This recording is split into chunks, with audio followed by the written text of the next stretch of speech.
අඩි 5000ක් ඉහළ අහසේ එකම එක ලණුවක් හෝ ආරක්ෂිත ආම්පන්නයක් නොමැතිව මරණයත් ජීවිතයත් අතර සටනක යෙදෙන මිනිසෙකු ගැන ඔයා මීට කලින් අහලා තියෙනවද? ලෝකයේ දක්ෂතම කඳුනගින්නෙකු ලෙස සැලකෙන ඇලෙක්ස් හොනෝල්ඩ් තායිවානයේ අහස සිපගන්නා තායිපේයි 101 ගොඩනැගිල්ල මත තැබූ ඒ අදහාගත නොහැකි වාර්තාවේ සැබෑ කතාව තමයි මේ. තායිපේ 101 ගොඩනැගිල්ල මීටර් 508ක් උසයි.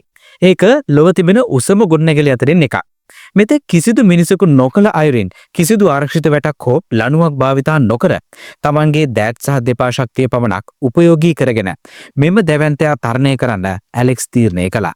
ගොඩනැගිල්ලේ ඇති වානේ බාල්ක සහ ලිස්සන සුළු වීදුරු මතු පිට මත ඔහු ගමන් කළේ ඉතාමත් අවදානම් සහගත ලෙසයි.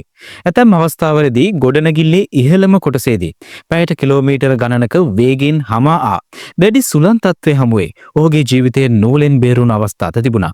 දහස් ගණනක් මිනිසුන් බිම සිට බලා සිටියේදී මිලියන සංඛ්‍යාත රසිකයන් නෙට්ෆ්ලික්ස් ඔස්සේ මෙය සජීවීව නරඹමින් හිටියා. මේ අභියෝගාත්මක ගමන නිමා කිරීමට ඇලෙක්ස්ට ගත වුණේ පැය 1 විනාඩි 31යි තත්පර 35ක් පමණයි. මේ අයුරින් තායිපේ 101 ගොඩනැගිල්ල මෙලෙස තරණය කළ ප්‍රථම සහ එකම පුද්ගලයා ලෙස ඔහු ඉතිහාසයට එක් වුණා.